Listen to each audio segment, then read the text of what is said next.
Brasil perdeu mais de 30 mil policiais militares na última década. Enquanto os quartéis estaduais esvaziam por crises financeiras, aposentadorias e falta de concursos, a criminalidade nas ruas não espera. Então a regra básica da segurança pública é simples: a natureza não perdoa o vácuo. Se o Estado recua, o município avança. Para dar uma resposta rápida ao cidadão, prefeituras de todo o país abriram os cofres. Muitas delas compraram fuzis, blindaram viaturas e transformaram antigas guardas de praça em verdadeiras tropas táticas. Hoje o orçamento municipal para a segurança cresce em ritmo muito mais acelerado que o dos estados. Mas essa transição levanta um debate que divide prefeitos, juristas e especialistas em segurança pública. Afinal, guarda municipal é polícia? Por que a polícia militar está perdendo o monopólio das ruas? E o mais grave, o que acontece quando duas corporações armadas operam na mesma avenida, mas com abismos de treinamento, doutrinas diferentes e rádios que não se comunicam? Nessa disputa silenciosa por território, orçamento e poder político, quem realmente se beneficia dessa nova fase da segurança urbana e qual o custo real para você? É o que vamos descobrir agora.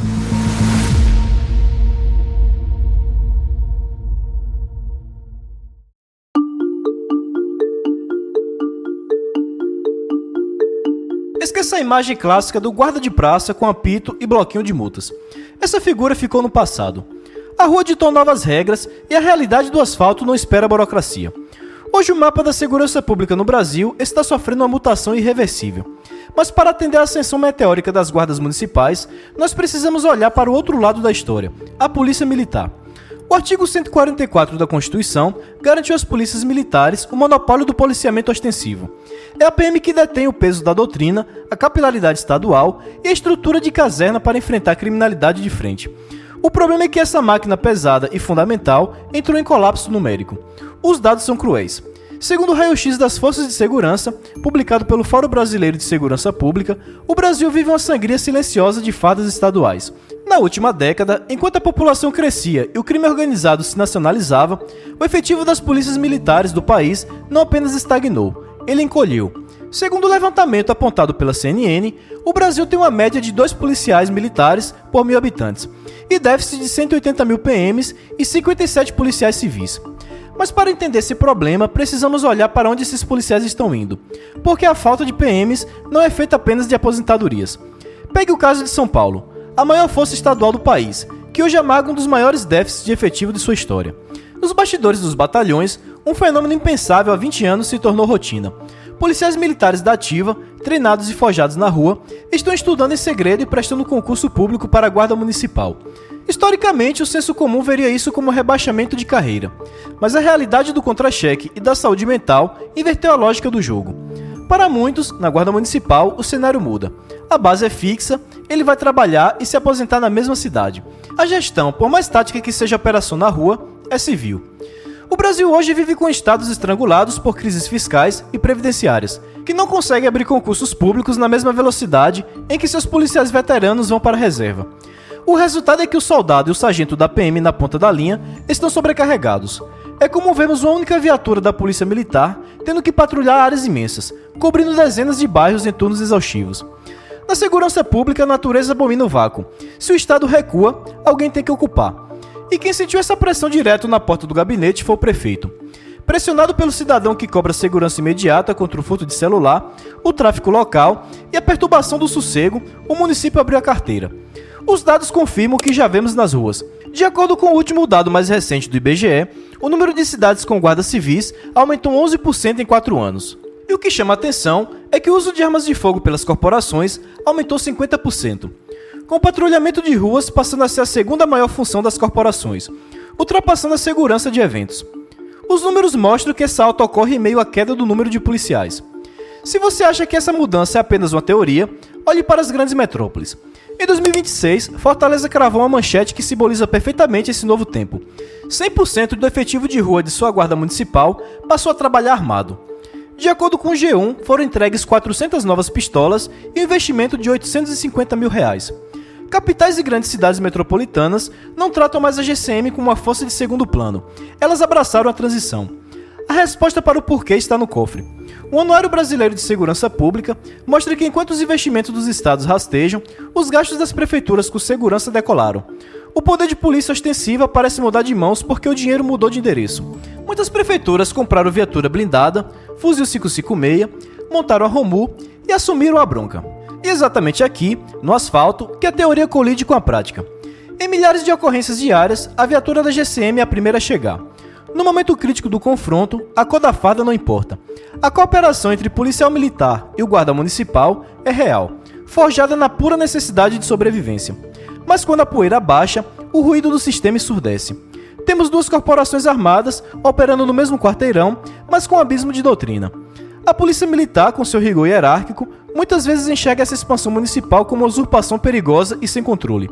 A Guarda Civil, por outro lado, que já atua como polícia comunitária e de choque nas periferias, exige ser tratada como polícia de fato.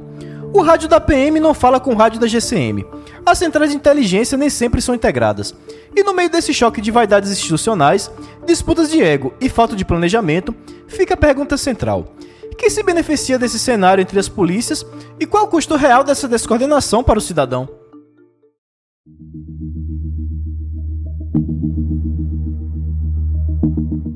A farda tática engana. De longe do tecido camuflado, o colete pesado e o fuzil transmitem a mesma autoridade. Mas a segurança pública de excelência não se faz apenas com a compra de equipamentos em licitações milionárias. Quando você liga para o 90, a viatura que chega traz na bagagem uma estrutura centenária.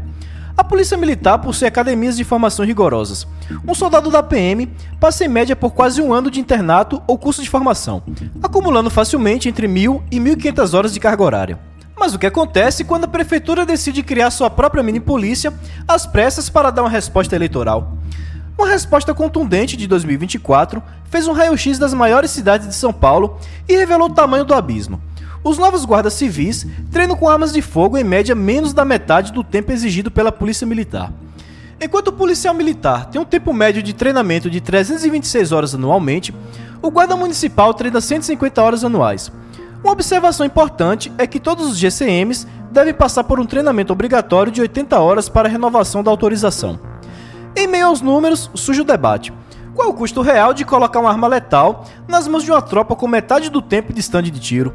Pelo fato de não existir um padrão nacional forte, vemos cada município agir de uma forma. Nesse mapa do IBGE, você pode perceber os municípios que usam armas de fogo e os que ainda não utilizam. Enquanto cidades como Fortaleza armaram todo o seu efetivo de rua, o Rio de Janeiro pisou no freio. Em 2026, a capital fluminense recuou e decidiu que apenas servidores de uma divisão tática de elite seriam armados. E novamente a polêmica veio à tona. Um parecer da Polícia Federal afirmou que a criação de uma força de elite armada com atuação extensiva e perfil militarizado extrapola a função constitucional, invadindo a esfera de atuação das polícias militares e, consequentemente, a competência legislativa da União. O documento também destaca que as guardas municipais têm caráter civil, com função de proteção preventiva de bens, serviços e instalações do município. E quem paga essa conta? Muitas vezes, o orçamento vira refém do marketing. Se olharmos os recentes relatórios de tribunais de contas pelo interior do Brasil, o cenário é de alerta. Prefeituras gastam fortunas comprando viaturas como SW4 e Trailblazer, transformando a GCM em uma vitrine política para o prefeito. Enquanto o veículo brilha na praça, nos bastidores o operador da ponta da linha sofre com a falta de munição para treino e coletes balísticos vencidos. O dinheiro flui para o que dá voto, não para o que garante a sobrevivência do guarda. E o resultado desse atropelo deságua nos tribunais. Sem a mesma estrutura rígida de corregedorias e justiça militar, que baliza a PM há décadas, a Guarda Municipal muitas vezes opera no limite jurídico. O Superior Tribunal de Justiça tem acumulado acórdãos anulando provas e soltando traficantes em flagrante. O motivo, segundo os relatórios, é de guardas excedendo suas atribuições em buscas pessoais sem a devida fundada suspeita jurídica. O agente na rua arrisca a própria vida para fazer a prisão, mas o gargalo de treinamento joga o esforço no lixo na mesa do juiz. E a pergunta que não quer calar é a seguinte: no colo de quem essa bomba vai estourar primeiro?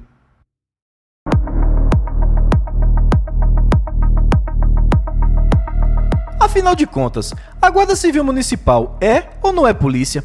Essa é a pergunta que rachou juristas, prefeitos e militares nas últimas décadas. Para entender essa guerra de narrativas, precisamos olhar para a certidão de nascimento do sistema, o artigo 144 da Constituição Federal. Lá atrás, em 1988, a lei foi desenhada de forma clara. O policiamento ostensivo e a preservação da ordem pública são papéis da Polícia Militar. Aos municípios, restou a criação de guardas com a função restrita de proteger bens, serviços e instalações. Mas como vimos, a rua engoliu a teoria, e o sistema jurídico teve que correr atrás do prejuízo para regulamentar uma tropa que já operava na porta da sua casa. O jogo começou a virar com o Estatuto Geral das Guardas, em 2014, e com a criação do SUSP, em 2018. O texto legal ganhou uma expressão mágica: patrulhamento preventivo. Essa fresta na lei foi o suficiente para as prefeituras expandirem o poder de suas tropas. Mas o checkmate veio em agosto de 2023. Na histórica decisão da DPF 995, o plenário do Supremo Tribunal Federal encerrou o achismo. O STF bateu o martelo e cravou: as guardas municipais são sim órgãos de segurança pública. Elas têm o poder de polícia para realizar patrulhamento e buscas pessoais. Mas se você acha que a guerra institucional acabou aí, está muito enganado. O limite do poder ainda cobra o seu preço. Existe uma nuance técnica monumental entre ter poder de polícia e ser uma polícia militar. E a Justiça fez questão de lembrar isso ao prefeito de São Paulo, Ricardo Nunes. Em março de 2025, o Tribunal de Justiça derrubou uma lei municipal que tentava mudar o nome de GCM paulistana para Polícia Municipal. Mas por que de fato a Justiça barrou? O motivo é que mudar a nomenclatura para Polícia Municipal soou como uma afronta direta à Constituição e provocou um choque frontal com a Polícia Militar. A Justiça mandou um recado claro: a GCM cresceu, mas o município não é o Estado. Não se cria uma nova corporação policial por decreto de prefeitura. Ainda assim, o poder de barganha político dessas corporações já atingiu o teto. Não é à toa que a jornalista Andréa Sadi expôs nos bastidores de Brasília que as guardas municipais se tornaram o principal ponto de atenção e dor de cabeça na nova PEC da segurança do governo federal. Segundo a jornalista, por ser um tema com forte domínio da oposição, há receio de que os parlamentares alterem demais a proposta e concedam autonomia excessiva aos prefeitos para definir a atuação de suas guardas. Caso isso aconteça, há o risco de cada cidade atuar de uma forma e inviabilizar o coração da proposta, que é padronizar os procedimentos policiais. O lobby dos prefeitos é gigantesco, e a PM assiste a essa ascensão, lutando para manter sua hegemonia, enquanto lida com quartéis esvaziados. No fim do dia, a resposta para a GCM e a polícia é um sonoro sim na prática, mas um terreno minado na lei. O cidadão comum não entende da DPF, PEC ou de vaidade jurisdicional. Ele só entende o medo. E enquanto as instituições disputam quem manda na rua, quem paga o custo bilionário dessa descoordenação é a sociedade, que continua esperando que o 90 e o 53 comece. Qual a sua opinião sobre esse tema? Você acha que as guardas municipais deveriam expandir a sua atuação? Se gostou do conteúdo, inscreva-se no canal, compartilhe esse vídeo com quem precisa entender melhor esse debate e ative as notificações. Deixo na tela o vídeo sobre bombeiros voluntários. Se você quer entender sobre a cobertura no Brasil e em outros países, é só clicar nele que te aguardo lá. Grande abraço e até mais!